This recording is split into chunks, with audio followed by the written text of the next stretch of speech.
tema mais importante que envolve pessoa jurídica, aquele que realmente tem chance de cair numa prova de segunda fase, é o tema da desconsideração.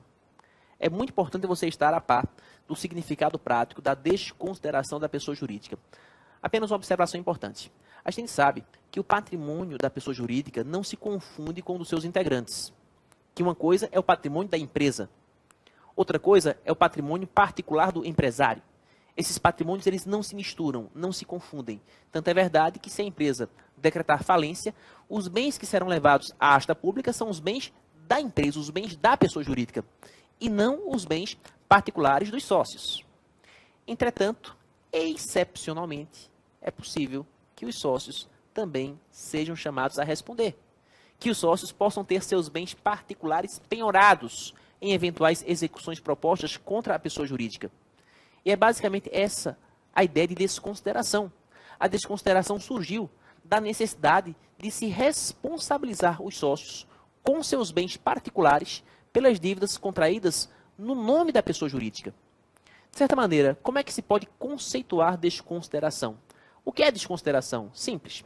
Desconsideração é a suspensão temporária da autonomia da pessoa jurídica, de modo a estender a execução aos bens particulares dos seus sócios ou administradores.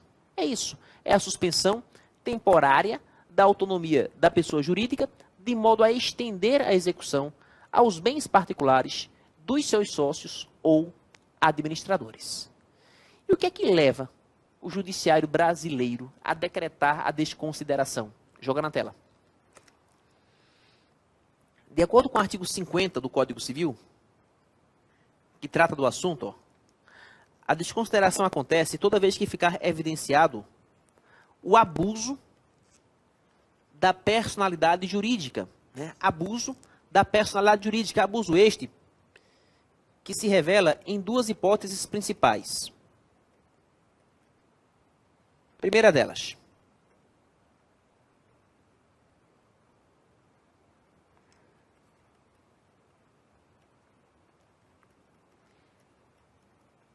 o desvio de finalidade.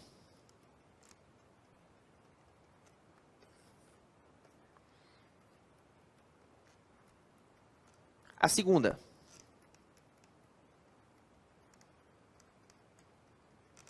a confusão patrimonial.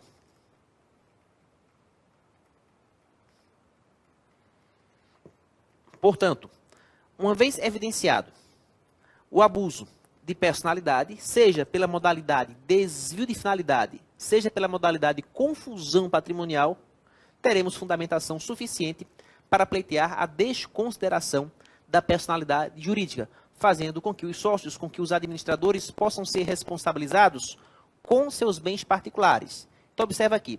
Primeira hipótese de abuso é o desvio de finalidade. Gente, o que seria desvio de finalidade? Estamos aqui diante de uma pessoa jurídica que foi constituída para um certo fim e que, na prática, desempenha outro. Ela se desvia dos fins para os quais se constituiu. Digamos que um restaurante, registrado como tal em cartório, em junta comercial, na prática começa a desempenhar atividades ligadas à prostituição. Restaurante é a fachada, por detrás da qual se realizam atividades de prostituição. Desvio de finalidade. A segunda hipótese de abuso, joga na tela, é a confusão patrimonial.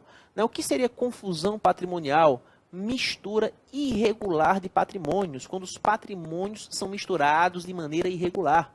É a lavagem de dinheiro, é o caixa 2, são as verbas não contabilizadas. Muitas e muitas ações pautadas na Lava Jato tiveram por base aí a confusão patrimonial, essas misturas irregulares de patrimônio que acontecem, sobretudo, no nosso cenário político. Pois bem, os casos de abuso de personalidade são somente esses dois, ou desvio de finalidade ou confusão patrimonial. É a teoria adotada pelo Código Civil, que por ser mais específica, por ser mais ligada a casos concretos, recebe o nome de teoria maior da desconsideração.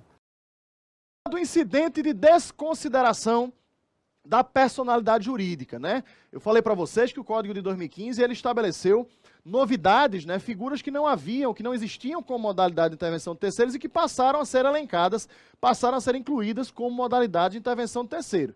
Uma delas é o IDPJ, o incidente de desconsideração da personalidade jurídica, que acontece muitas vezes naquelas situações em que nós temos um devedor, pessoa jurídica, uma sociedade que é devedora, e que os sócios estão, de modo ardiloso, fraudulento, né, com o objetivo de lesar os credores, tirando o patrimônio do nome da sociedade e colocando em seus próprios nomes, né? De modo a dilapidar o patrimônio da pessoa jurídica, para que quando ela seja demandada em juízo, para que quando ela seja, por exemplo, executada, já não tenha mais bens em seu nome, já não tenha mais bens compondo o patrimônio daquela pessoa jurídica. E qual é o objetivo com isso? O objetivo com isso é lesar, repito, os credores. Para que serve o IDPJ? Para que nós desconsideremos a personalidade jurídica da sociedade e fazer com que a responsabilidade incida sobre a pessoa física dos sócios. Essa é a ideia do IDPJ, que já era largamente aceito jurisprudencialmente e também com vasta defesa na nossa doutrina brasileira. Procedimento para ele regido entre os artigos 133 e 137. Quem pode requerer o IDPJ? A parte ou o Ministério Público. Cabe o incidente, gente, em todas as fases do processo de conhecimento, em cumprimento de sentença e vale também em execução de título extrajudicial. Uma pergunta que muita gente faz: o incidente suspende o processo? Sim, a regra é que o incidente de desconsideração da personalidade jurídica suspende a relação processual. Mas preste atenção, aliás, é uma ressalva que o Código faz. Na hipótese do incidente ser requerido já na petição inicial, não se gerará a suspensão da relação processual. Há um procedimento estabelecido no Código. O sócio ou pessoa jurídica vai ser citado para se manifestar, requerer produção de provas, né? Ele tem 15 dias para se manifestar. Concluída a instrução, via decisão interlocutória, o juiz decide o incidente. Trata-se de um incidente, vai ser decidido por decisão interlocutória. Inclusive, uma decisão agravável, uma decisão contra a qual comporta, pelo rol do artigo 1015, agravo do instrumento. Quando acolhido o pedido, a alienação ou a oneração de bens que for havida em fraude à execução vai ser ineficaz em relação ao requerente. E aí, uma última observação em relação ao IDPJ. O artigo 133, o parágrafo 2º do artigo 133, trouxe a hipótese às avessas. É o chamado incidente inverso de desconsideração da personalidade jurídica. Quando é? Quando a gente tem um devedor pessoa física que está praticando os atos, né, no sentido de lesar credores, de fraudar credores, transferindo seu patrimônio aí sim para o nome de uma pessoa jurídica, e aí da qual ela é sócia, e aí você faz a desconsideração, na verdade, da pessoa física, né, de modo a que a responsabilidade possa recair sobre a pessoa jurídica, sobre a sociedade. Então preste atenção nessa chamada hipótese inversa do incidente de desconsideração da personalidade jurídica.